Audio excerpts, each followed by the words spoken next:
bóyá ká dá dúró báyìí náà. tó alhamdulillah wọ́n tún sọ pé àkídà àwọn rí pò gan-an ní máa ń pín àwọn èèyàn yẹ́lẹyẹ̀lẹ. bẹ́ẹ̀ ni ẹni tí ó sọ bẹ́ẹ̀ nínú àwọn ẹni tí ò sí lórí àkídà tó lálàáfíà ni. bí ẹ̀ máa ti jọ ń bídíà àwọn ò ní fẹ́ gbọ́rọ̀ nípa tawhid, wọn ní fẹ́ gbọ́rọ̀ nípa àkídà. torí ẹ̀ ló ṣe jẹ́ pọ̀pọ̀lọpọ̀ nínú wọn wọ́n ní ọ̀rọ̀ fíkì oníkẹ́ máa bá a sọ, má bá a sọ̀rọ̀ tawhid. torí pé àwa rí i pé tawhid máa ń pín àwọn èèyàn yẹ́lẹyẹ̀lẹ. àyọkùn wa á mọ mùsùlùmí yàtọ̀ sí káfìrì, á mọ ẹni tí bá ń tẹ̀lé tà nábì yàtọ̀ sẹ́ni tí ń tara rẹ̀ jẹ, á mọ ẹni tó wà lórí súnà yàtọ̀ sẹ́ni tó wà lórí bídà. kò dandan wọ́n gbọ́dọ̀ sọ. nítorí tí ó bá jẹ́ bẹ́ẹ̀ orí ẹ̀tànjẹ lọ́sẹ̀ mi, orí ẹ̀tànjẹ wọn gbé ọ dìde tó bá dijọ́ gbẹ̀ndà al-qiyama. ó ní mà sẹ́sìn tó ń ṣe ẹ̀sìn òdodo ní abẹ́ ẹ̀tànjẹ. wọ́n gbọ́dọ̀ ṣàlàyé tawhid. àwọn ẹni tí máa pariwo tí máa banújẹ́ pé ẹ má bá a sọ̀rọ̀ tawhid, tawhid ó kún ayẹ́lẹ́yẹlẹ́ kò ní já sọ̀kan má òǹbídí àníwọ̀n nínú àmì tá a fi máa dán bídí àmànù. gbàmẹ́ tí ń tẹ̀lé súnà mo sì fẹ́ sọ pé tí ó bá sí àkídà sahiha ó lè wà àlìjánà. ǹjẹ́ wàá ṣe sábàbí tí fi wà àlìjánà ó ní kí wọ́n má bàa mi sọ́n parẹ́. tí la ilaha illallah ọlọ́dọ̀ ẹni tí ń tẹ̀lé súnà ó dàbí la ilaha illallah ọlọ́dọ̀ ń bídí àní. wọ́n jọra wọn. níṣẹ́ àwọn kan àwọn máa sọ la ilaha illallah wọ́n máa forí lu aago la ilaha illallah la ilaha illallah la ilaha illallah la ilaha. kí ló ń sọ kí ni túmọ̀ ẹ̀ gbọ́dọ̀ ti lápá lára ẹ̀. ṣùgbọ́n ẹni tó nímọ̀ nípa ẹ̀sìn yóò mọ̀ kí la ilaha illallah tí wọ́n sọ yẹn ó pè fún kó ń di ọmọ sí lára mi kó má sí lè mi má. ó ń dètò dìmọ́sálẹ̀ steering ó pòórá.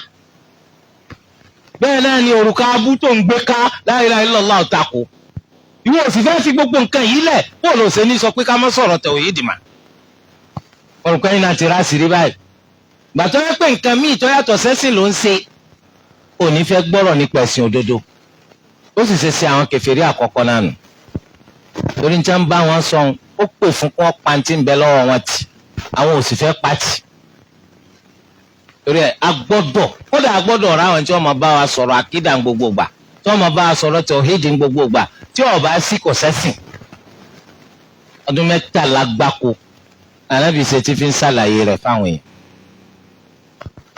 à ń bùkátà rẹ̀. wọ́n ní alùsùnà ní máa ń sọ̀yàn lóko oríṣiríṣi nígbà wọn gbé ọ lórí òṣùwọ̀n ni wọ́n rí ntọ́ ọba jáde ntọ́ wọn òun náà ni wọ́n fọ́n.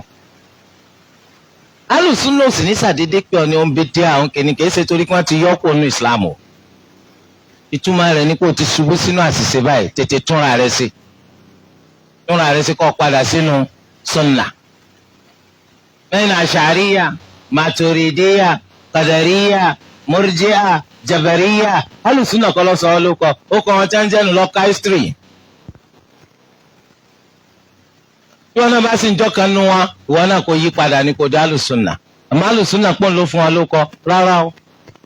wọ́n mú ọ̀pọ̀ kálukú látara àṣeṣì rẹ̀ ni níìsín àwọn kan ń tẹ̀lé Abul Hasan al-Ash'ari àwọn ọmọlẹ́yìn rẹ̀ ń kọ́ Ash'ariyya. àwọn kan tẹ̀lé Abu Mansur al-Maturidi àwọn tí ń tẹ̀lé ńkọ́ Maturidiyya. ọ̀sán bí alùsùnà náà lọ sọ yín Malikiya nígbà tí ń tẹ̀lé Imam Malik. alùsùnà náà lọ sọ wọn Shafi'iyya nígbà tí ń tẹ̀lé Imam Shafi'i.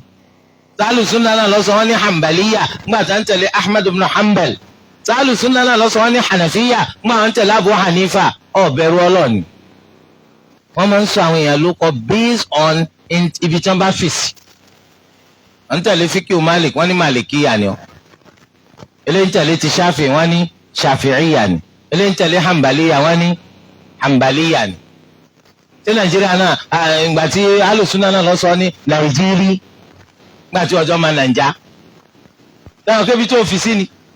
tẹ̀lé ìjẹ́bù ṣèjà alùsùnà wọ́n dilẹ̀ ní tó fi jẹ́ pé kọ́ wọ́n ń pín. àwọn ò dilẹ̀. ẹ̀yin lẹ pé ayé ní nǹkan kan wọ́n pè yín bẹ́ẹ̀. nísìn láyé tí wàá tá a wà lónìí àwọn kan ní Tìjàníyà làwọn torí pé wọ́n ń tẹ̀lé Ahmadu Tìjàní. àwọn kan Qadiriyya sálùsùnà náà lọ sọ wọ́n ń tẹ̀lé Abdul Qadir Al-Jailani. àwọn kan wọ́n ń pè wọ́n ní rifaiya torí wọ́n ń tẹ̀lé Ahmad ar-Rifai. àwọn kan ní tabiligi làwọn ibà àwọn pèrè àwọn bẹ́ẹ̀ àwọn èèyàn sì ní tabiligiya. àbá àlàsọ wọn ló kọ ni alábòsí ni yóò máa sọ báwọn alùsùnà ní sọyàn ló kọ wọ́n dilẹ̀ ni alùsùnà ò dilẹ̀ ní tẹ́ pera yín là ń pè yín eléyìí jẹ́ bó ṣe jẹ́. kí ló dé tínú máa bí ọ ńgbà wọn bá pè ọ lóko tó pera rẹ̀ níṣẹ́ àwọn ẹgbẹ́ oríṣiríṣi táwọn èèyàn ń ṣe lórúkọ Islam náà láwùjọ wa ní ṣé alùsùnà lọ sọ wọn lóko ni náà alùsùnà sọ anybody lóko nígbà tí èsì pé kọlà wa ń pín wọ́n wá pè ọ lóko tẹ́ sọra yín inú tó ń bí ọ ní ìṣe ọkọ tí bàbá rẹ̀ tí wọ́n fi sọ tí wọ́n bá pè ọ bẹ sọ yẹ kí ló bí ọ sọ kí ló bí ọ ọkọ tí wọ́n náà fi sọ ọmọ rẹ̀ tó bá pọ ọmọ rẹ̀ sọ yẹ kí ló bí ọmọ ajẹ́ bó ṣe jẹ́. wọ́n láwọn tí wọ́n ń ṣẹgbẹ́ ńkọ́ tí èsì pé ẹ̀sìn làwọn ń ṣe sàn-án ẹgbẹ́ yìí náà ni ẹgbẹ́ ni wọ́n fún priority débi kálómi wò pé ẹgbẹ́ yẹn gan ti wà ń kó ẹ̀sìn lọ́dọ̀ lómi ọmọ sọ pé gbogbo bó ṣe lè gbẹ kí ó tó kẹ́sí kíní kó tẹ́ ẹ bá ti ṣẹgbẹ́ yìí kò dájú pé wà lùjẹ́ náà ẹgbọ́rọ̀ fa ẹgbẹ́ kúgbẹ́kúgbẹ́ tí ò nítumà tí ò síbi kankan nu dictionary Islam ọwọ́ ló ń wò pé tẹ́ ẹ bá ti ṣẹgbẹ́ yẹn ẹ kàn máa gbìyànjú náà ni wọ́n láwọn ti ń ṣẹgbẹ́ yẹn àwọn kan nu wọ́n ti ń wò pé àwọn èèyàn sọ pé àdádálẹ̀ làwọn sì àwọn kan sì pé kì í ṣàdádálẹ̀ mo ní káwọn yà sí ẹ yà sí di súnà ni torí níta ń ṣe tẹ́lẹ̀ náà kì í ṣe súnà kì í ṣe súnà àwọn kan ló dálẹ̀ wọ́n ń pè ní ideology tí a bá fẹ́ kó yàn jọ nísìnyí ó gba ìdí àkàlẹ̀ wàá ta fáwọn èèyàn àwọn tó bá gba ìdí àyàn wọlé wọ́n ó di ẹni tí ń tẹ̀lé ideology tiẹ̀ bí gbogbo ẹgbẹ́ ṣe rí nu and religion is not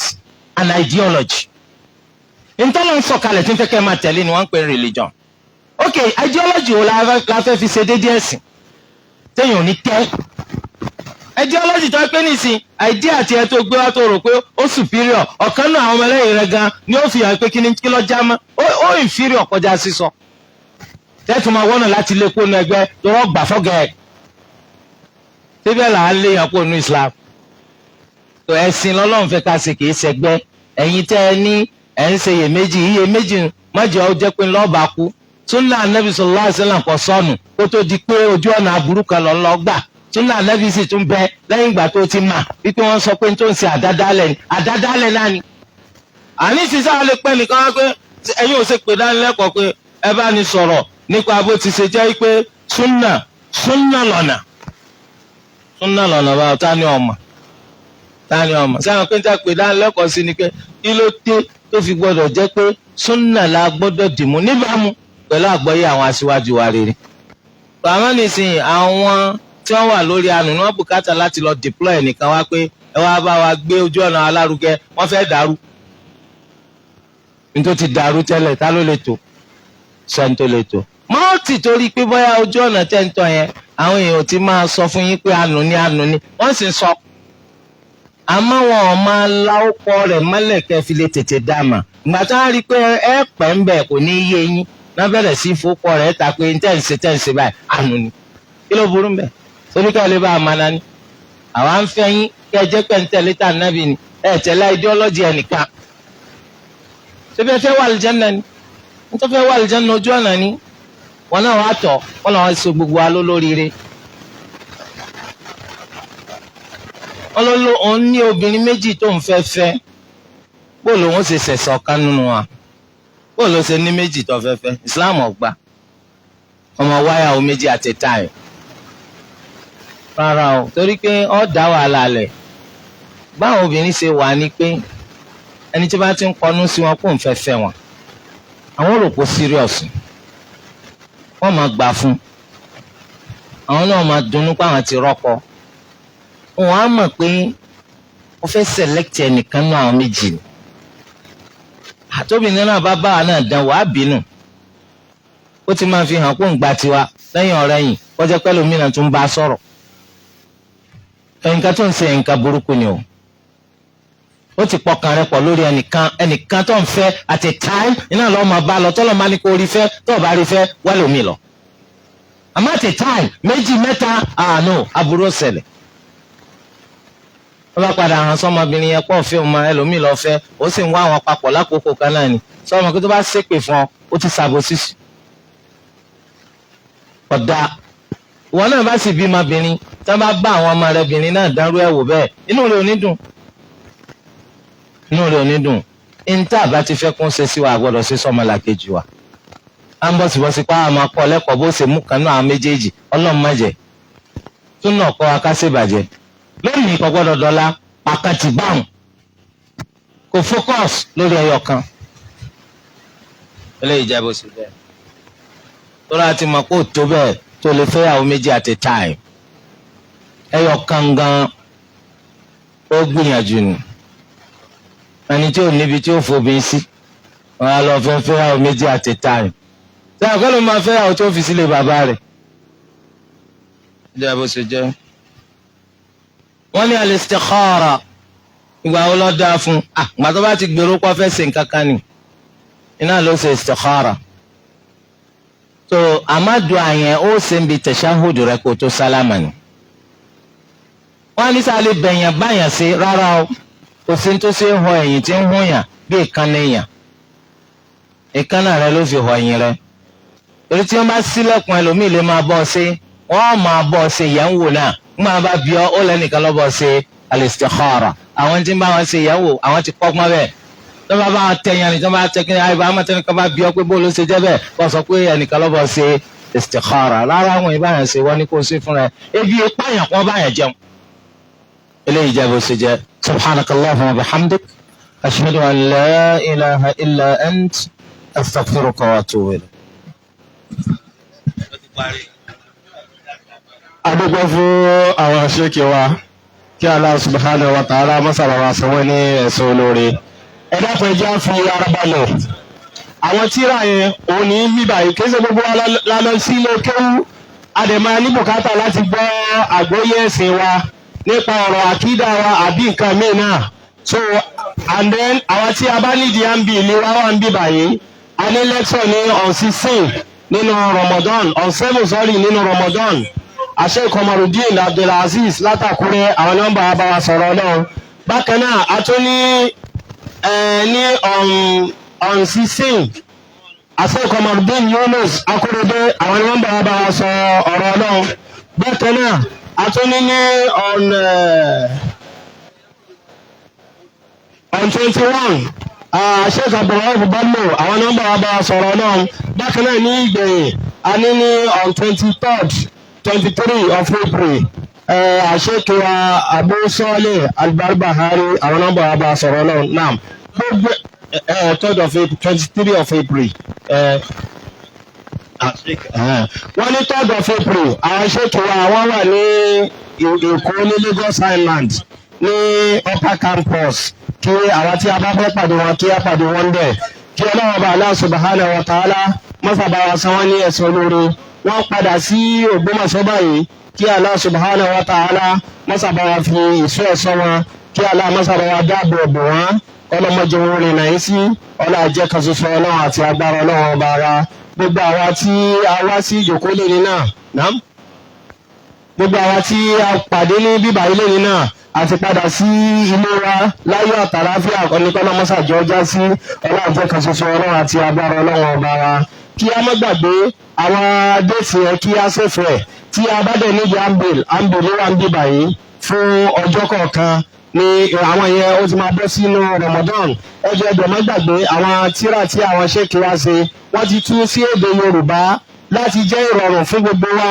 láti lè gbọ́yé láti lè dá inú rò kó má jẹ́ pé ideology ẹnìkan iná ni a máa sọ̀rọ̀ nílé lórí tí àfáà kan bá sọ̀rọ̀ fún wa pé ìtọ́nà òun ní ìta nẹ́bí wílé ìwọ náà wò nínú tírà fún rẹ kìí ṣe dandan ní kó gbọ́rọ̀ àfáà kan kìí ṣe dandan ní kó tẹ̀lé àfáà kan kí wọn náà má bàa ṣe pé ìwọ náà ti kó sínú bídíà tí wọ́n ní ká má ṣe ìwọ náà ti ń tẹ̀lé bídíà so ìpadà sílé wọn ọlọ́run dákúnṣà jọ bọ́ sí lọ́nà bákan náà tún ṣàdúrà fún gbogbo àwọn tí wọ́n ràn wá lọ́wọ́ àwọn tí wọ́n kún wa lọ́wọ́ kí ọlọ́mọṣà Allah subhanahu wa ta'ala mọ́ṣàbà san wọ́n lẹ́san olóore bákan náà a ṣàdúrà fún inú ọjà yìí ọlọ́run àtàjèrè àràjèrè ọlọ́run dákúnṣà jẹ́ kí á máa rà á ọlọ́run jẹ́ kan ṣoṣo náà àti agbára ọlọ́run ọba wa subhanaka Allahumma bihamdik wa nashhadu an la ilaha illa ant نستغفرك ونتوب إليك. سبحان ربك رب العزة عما يصفون، والسلام على المرسلين، والحمد لله رب العالمين.